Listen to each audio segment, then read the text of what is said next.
హిమాలయ మహాత్ములతో సహజీవనం శ్రీ సచ్చిదానంద అంతర్యాత్ర 2 అని ఇంతటి మహనీయులు మన ముందుకు ఈ గ్రంథాన్ని తీసుకొచ్చారు. అలా ఎన్నో గ్రంథాలని ఈ మన యొక్క షట్చక్రాల గురించి, అలాగే కుండలిని యోగా గురించి, అలాగే ఆదిలో జీవించిన ఎందరో మహనీయుల గురించి, అంతేకాకుండా రామాయణం అనే మహత్ గ్రంథాన్ని ఆనాటి భావనలు ఎలా ఉండేవో కూడా విపులంగా మనకి తెలియజేశారు. అది కొద్ది రోజుల్లో మన ముందుకు వస్తుంది. సాధన అంటే కూర్చుని చేసేది కాదు, మనలోకి మనం ప్రయాణం చేసేది. అంటే మనస వాచ కర్మన, మనసు ఎలా పనిచేస్తుంది, మాట ఎంత పవిత్రంగా ఉంది, కర్మ ఎంత పవిత్రమైన భావాలతో చేస్తున్నామో గుర్తెరిగి చేసేదే సాధన. సాధనలో మనల్ని మనం తెలుసుకోవాలంటే షట్చక్రాల గురించి తెలుసుకోవాలి, పంచకోశాల గురించి తెలుసుకోవాలి, శరీరాల గురించి తెలుసుకోవాలి, చుట్టూ ఉన్న బాహ్యమైన కోరికలు, భయాలు, ఆందోళనలు, చికాకులు, అర్షడ్ వర్గాల్ని సాక్షి మాత్రంగా చూస్తూ వదిలేసి అంతర్ప్రయాణము అంతటి జ్ఞానంతో జీవించాలి. అందుకే మనలో ప్రతిదీ కూడా వారు నేర్పిన సంస్కారాన్ని ఈ యూట్యూబ్ ఛానల్ ద్వారా,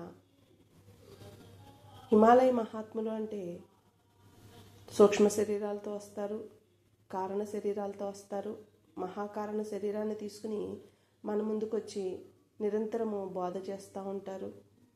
ఎవరి యోగ్యతను బట్టి వారికి, అంటే వారిలో మహాకారణ శరీరాన్ని తీసుకుని వచ్చిన మహనీయులే వీరు నిరంతరం ఆనందంతో ఉంటూ ఉంటారు.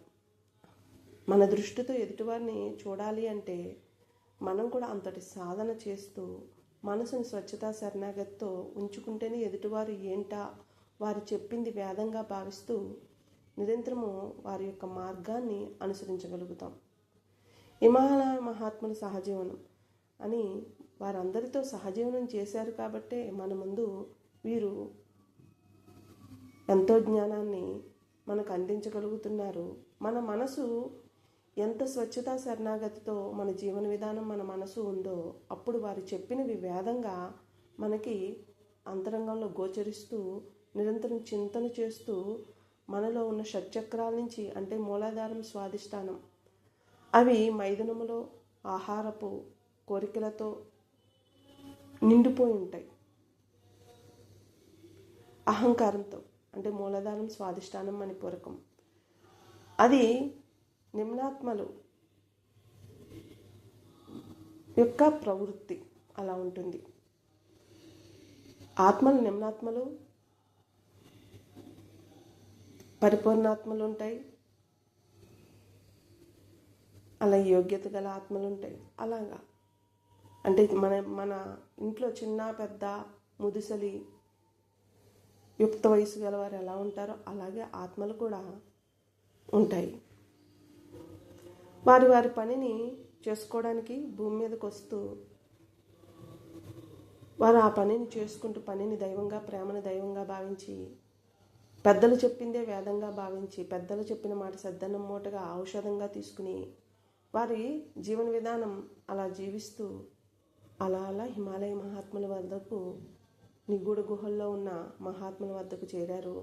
వారు ఎంతో అపురూపమైన బిడ్డగా చూసుకుని వారికి ఆహారపు అలవాట్లలోని అన్నిటిలోని ఈ ఉష్ణదేశంలో పెరుగుతున్నారు, పెరిగి పెద్దవారయ్యి మన ముందుకు వచ్చారని ఎంతో అపురూపంగా చూసుకుని వారికి అన్నీ సమకూర్చి అక్కడ ఉన్న విద్యలు ఏవైతే ఉన్నాయో అన్నీ అందించి ఈనాటికి ఆనంద ఆరోగ్యాలతో మన ముందుండి మనకి ఎంతో యోగాన్ని బోధిస్తున్నారు. బోధించిన దాన్ని త్రికరణ శుద్ధిగా చేస్తేనే వారంటే ఏంటో తెలుసుకోగలుగుతాం. ఇక చెప్పొచ్చేది మూలాధారం, స్వాధిష్టానం, మణిపూరకం. వీరు మైథునం, ఆహారం, నిద్ర ఇందులోనే ఉంటారు. వీరు అహంకారంతో ఎదుటివారిని వాళ్ళైనా పెంచి పోషించుకుంటూ ఉంటారు. తామసిక శరీరంతో ఏ పని చేయకోకుండా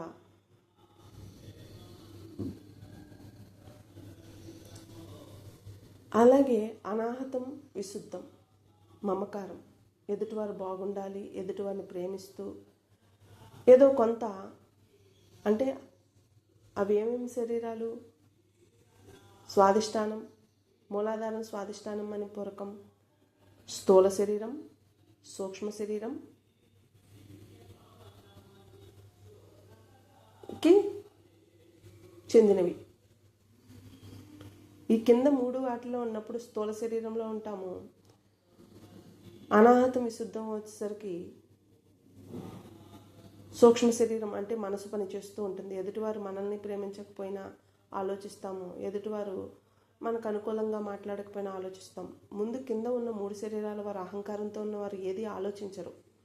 నోటికి ఏది వస్తే మాట్లాడతారు, ఏది చేయాలనుకుంటే అది చేస్తారు. అది వారి తప్పు కాదు, జన్మ సంస్కారాలు, వారు వచ్చిన పని. ఇక్కడ మారాలి అనుకుంటే మూలాధారం, స్వాధిష్టానం, మణిపూరకంలో ఉన్న వాళ్ళు మారగలుగుతారు. మనోమయం, అలాగే మనోమయ శరీరం అంటే అందులో ఉన్నవారు మారగలుగుతారు. ఇంకా కారణ శరీరం, ఆజ్ఞాచక్రం. కారణ శరీరం ఏ పని మీద వచ్చారో ఆ పనిని పూర్తి చేసుకుంటూ, పనిని ప్రేమని దైవంగా భావిస్తూ, వారి దగ్గర ఉన్నది నలుగురికి పెడుతూ, తనలోకి తాను ప్రయాణం చేస్తూ అలా విహరిస్తూ ఉంటారు. వాళ్ళకి శరీరానికి అనారోగ్యం వచ్చిన ఈ కింద శరీరంలో అహంకారంలో ఉన్నవాడికి ఏదో ఒక రోజు మూలన పడతాడు. మమకారంలో ఉన్నవాడు రోజు చస్తూ బతుకుతూ ఉంటాడు. ఎప్పుడైతే కారణ శరీరం వచ్చిందో వాళ్ళు చేసే దాన ధర్మ సేవను బట్టి ఎదుటివారు జ్ఞానాన్ని ద్వారా శుద్ధి చేసుకోగలుగుతారు. మహాకారణ శరీరం, వారు అన్నింటినీ తెలుసుకుంటారు, అంతర్ములకు ప్రయాణం చేస్తారు, నిరంతరము ప్రజ్ఞాబుద్ధులతో ఉంటారు, పవిత్రంగా మాట్లాడతారు, ప్రకృతితో మమేకమై ఉంటారు, పంచిపోతాలే వారుగా జీవిస్తారు. నిరంతరం ఆనంద శరీరంతో మన ముందు ఉంటారు. మహాకారణ శరీరానికి ఉన్న యోగ్యత అది. అంతటి యోగ్యత గల పరమపురుషులే వీరిని పెంచి పెద్ద చేసి యోగ్యతల్ని అన్నిటినీ అందించి మన ముందు ఉంచారు.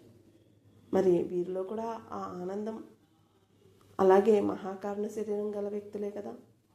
వీరి చుట్టూ ఉన్న వాతావరణం నిరంతరము, ఇప్పుడు మనకు మిరపకాయ గొట్టు తగిలిందంటే ఎక్కడున్నా ఆ గొట్టు తగులుతుంది కదా, తుమ్ములు దగ్గులు వస్తూ ఉంటాయి. మనం దాని చుట్టుపక్కల లేకపోయినా దాదాపు ఒక 100 అడుగులు 50 అడుగుల దూరంలో ఆ గొట్టు తగిలిందంటే తాలింపు వేస్తేనే ఆ గొట్టుకి దాదాపు ఆ చుట్టుపక్కల వారికి గొట్టు వస్తుంది. మరి మహాకారణ శరీరంలో కూడా ఏదైనా వారి ముందుకొచ్చి ఏదైనా చెప్పుకోదలిచిన వారు, లేదా మానసికంగా ఒత్తిడికి గురైన వారు, లేదా శారీరకంగా అనారోగ్యంతో ఉంటూ దానికి తగ్గ జ్ఞానాన్ని పొందాలనుకున్నవారు వచ్చినప్పుడు ఆయా శరీరాల యొక్క మలినాలు ఆ కొద్దిసేపు అంటుకుంటే వెంటనే తొలగిపోతాయి. అందుకనే ప్రతి దాని గురించి తెలుసుకోవాలి. తామసిక, రాజసిక, సాత్విక, నిర్గుణ గణన గురించి. తామసికంలో ఉన్నవాడు అహంకారంతో నిద్ర, మైథునం, ఆహారంతో ఉంటాడు. రాజసికంలో ఉన్నవాడు తన కుటుంబం తను బాగుంటే చాలు అనుకుంటాడు. సాత్వికంలో ఉన్నవాడు చుట్టూ ఉన్న సమాజంలో ఒక్కరుగా ఉంటారు. అంటే అందరికీ దాన ధర్మ సేవ చేస్తూ, పెద్దలు చెప్పింది వింటూ, కొంత ఆచరణలో పెడుతూ, కొంత కుటుంబం కోసం బతుకుతాడు. నిర్గుణంలో ఉన్నవాడు ఈ 3 శరీరాలని, ఈ 3 గుణాలను దాటి అతీతంగా ప్రతి పనిని చేస్తారు. ఎవరిని ఆశించరు, ఎవరిని శాసించరు. ఎదుటివారిని అర్థము చేసుకుంటారు. వారికి తగ్గ సంస్కారాన్ని నేర్పుతారు.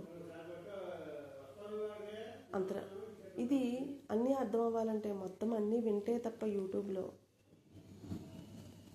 నా ఛానల్వి అర్థమవుతాయి. కానీ అర్థం చేసుకునే వాళ్ళు కూడా ఉంటారు. వారికి వారు హిమాలయ మహాత్ములు పెంచిన సంస్కారాన్ని మీకు అందజేస్తున్నాను అనుకుని మనలో కూడా మార్పు తెచ్చుకుంటే ఇంతటి మహనీయులుగా జీవించవచ్చు.